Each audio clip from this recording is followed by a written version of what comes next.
Okay, so in your current situation, we have the Five of Swords.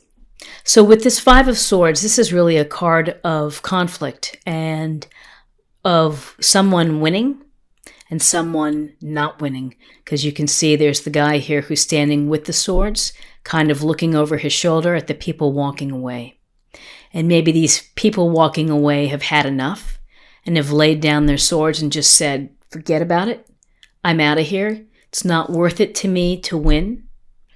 Or, they've been just beaten outright. So really, this is a card of duality. And so in your current place that you are you someone that if you hung on in a disagreement or in a conflict or a power struggle with someone to come out on top? Or are you the person that just said, I just can't take this anymore. Let's just let it end. And I'm going to move on. So think about how this affects and how you resonate with this card and which perspective are you following in this? What does it mean to you? In your crossing energy is the Four of Cups. And a cup sign is Cancer, Scorpio, Pisces. And so with the cups, Four of Cups, we see this guy sitting under the tree. This is about missing opportunities. And you can see someone right here is handing the hand from the sky is offering a cup to him. But he's not looking at it. He's not focused on it. He's focused on what's in front of him. This can suggest that maybe you are feeling a little discontent. Maybe you're a little tired of what you're doing. You're tired of the routine within your life. You want something else. So it's a sense of being dissatisfied. And it's your own little sit under the tree and think about things, but I'm not seeing anybody to my left or to my right. I'm just looking down. I'm just thinking about myself and what's going on. So what's crossing you is maybe a sense of being dissatisfied, whether that's in a relationship, whether that's in your job or a living situation, a town that you live in, maybe too much traffic or the weather doesn't agree with you. There's something in there that's causing you to sit back and to think about what's going on. In your foundation is the Five of Cups. Another cup sign, Cancer, Scorpio, Pisces. So the Five of Cups is often a card of regret. It's a card of disappointment, of more disappointment. So something that has ended, perhaps. You haven't maybe been able to close it or close and let it end and kind of move on. You're still thinking about it. And here in the illustration, you can see the three spilled cups and then the two cups behind. So again, it's what you're focusing on. Are you focusing on what has already happened and what's already caused you to have this sense of loss or sadness? Or are you going to be able to get past it and focus on what you still have so that you can move forward? You're always going to be able to move forward. And with life, it's always about perspective. How are you looking at a situation? How is your mindset? If you're continually thinking about what went on and what happened back then, that someone betrayed you, someone hurt you, you're never going to allow yourself the ability to move forward and to get over it and to open up new avenues and new potential for you within your life. So something to think about is you don't hold on anymore to this sense of disappointment or hurt. In your recent past is the Eight of Pentacles. So Pentacles are Taurus, Virgo, Capricorn. And we see this is a card about really working very hard, working diligently, enjoying what you do. You're very good at what you do. You're very skilled, and you're proud of what you accomplish and what you create. And you can see that he's displaying his pentacles here. He's at one with the coin and the hammer. And so this is an indication that you've been working really hard and that you've been really focused and doing a super job. Now, maybe it's not paying off the way that you hope it will, but ultimately, if you keep at it, it will. he's a skilled person here who's doing a super job and enjoys what he's doing and is not distracted. So this goes towards resources, to money, to work, to maybe activities as well. What's crowning you is the Six of Swords. So the Six of Swords, again, it's another card of perspective, of duality. You see two people taking off in a boat, and you're leaving the choppy waters here, sailing into smoother waters. So this is really a transition card. This is a card about moving on from maybe a situation that was causing you some sadness and some disappointment. And it could be very well that you're going to have to move on in order to get past this sadness that you feel. With the Five of Cups, well, there's Six of Swords. The Swords is Gemini, Libra, Aquarius. And this is simply about moving on to a place where you're hoping for more happiness. You're hoping for a better situation. This is kind of like I've had it and I need to get out of here. So at your crowning, you're thinking about leaving. You're thinking about a transition that's going to put you into a better place. Now, whether that's a relationship or whether that's a job situation, it's something that is on your mind and that you are really thinking about here. So in your future, near future, it's the High Priestess. And the High Priestess is about really relying on your intuition and paying attention to your dreams, paying attention to the signs, to the messages, of taking time out for yourself to really think about you, to dive deep into what makes you tick. What is it that you're maybe not happy about? What is it that you are happy about? With the High Priestess, there's a sense, this is feminine energy, very knowledgeable, and you are the greatest expert on yourself. And so when things don't go the way that you hope that they do, then take time out to reflect, to meditate, to journal, to go for a walk, and to think about really what lies beneath. And within the High Priestess, it's a sense of trusting your inner guide, trusting your instinct, trusting in what you believe, and trusting your own psychic and intuitive abilities, which everybody has and everyone can access if they just pay attention to the signs. So, this intuition is going to be able to help inform your decisions, whether you have to move on or whether you are, things that you feel disappointed about. There is a sense of disappointment here, of hard work. Maybe you're putting in a lot of the work and of the sense of having to leave a situation. So where you are right now is the Page of Swords. The Page of Swords is this youthful energy. It's a youthful approach. And he is intellectual. He's clever, smart, logical, a studious kind of guy, likes to be challenged, mentally challenged in puzzles and things like that, and situations that he can analyze. So he looks in this illustration to be ready for whatever comes.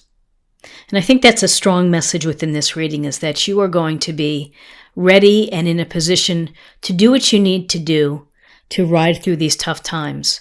With pages, it's often a message or an offering, but really for this situation, when you just look at the position of how he's standing, that it's going to, be your ability to defend and to do what's right for you. And so that may mean having to move on, having to defend your ideas, having to use some logic and some reason versus relying on emotions to make your decisions.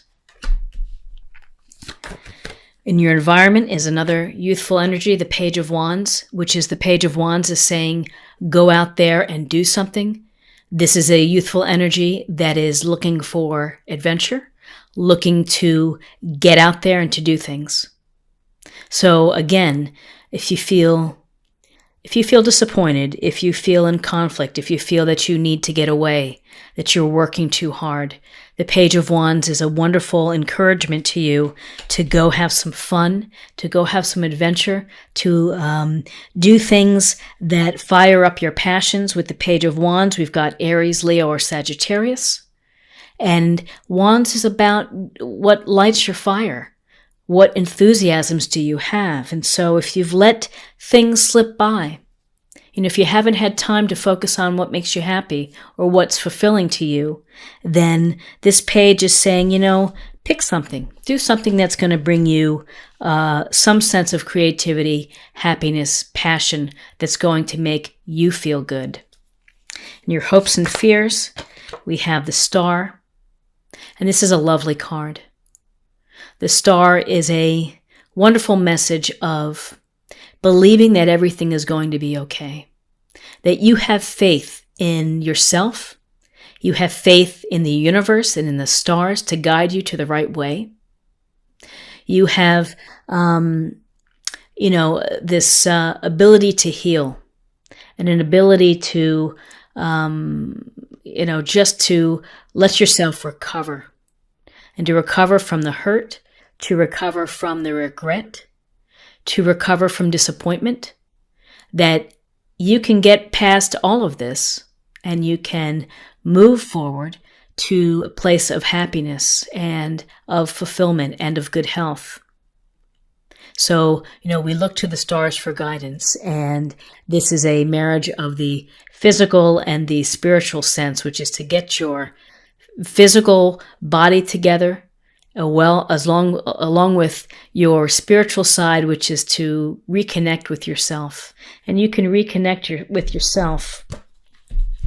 Put these cards here. You can reconnect with yourself by digging within, thinking about what lies beneath your subconscious, what's really going on in your heart, in your soul. And resting, relaxing, doing things that are going to allow you to re-energize, to feel good. But really, this is a card of hope and optimism.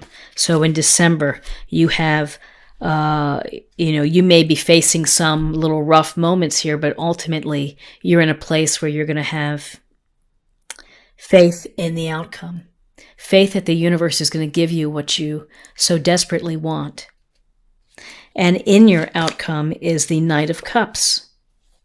So the Knight of Cups is this very romantic, charming man or woman, whatever energy it is, of whatever gender. And the Knight of Cups is, you can see the offering of the cup, the offering of an emotional connection, the offering of someone who is in touch with their emotions, someone who can be romantic and be loving and can offer love. And again, with cups, we have Cancer, Scorpio, and Pisces. And so this is your outcome, whether this is just an emotional connection with a dear friend, someone that's going to be a great support to you, and that you just love them to death, or it's the potential of meeting someone and of of having dates or relationships or just some fun with. But the Knight of Cups is a romantic, dreamy, poetry-filled kind of person who can really lift your spirits. So let me just take a look here at the cards and see what we don't see. Let's see what we don't really have. So we have Pentacles, we've got Swords, Cups. We really have it all. And we have a lot of this page energy of this youthful of navigating maybe some challenges with the Page of Swords and getting out there to find yourself and to find what you enjoy and what you're hoping for, to really ignite your passions. Let's see what else. You're working hard, and you've had a little conflict, had a little couple of disagreements here.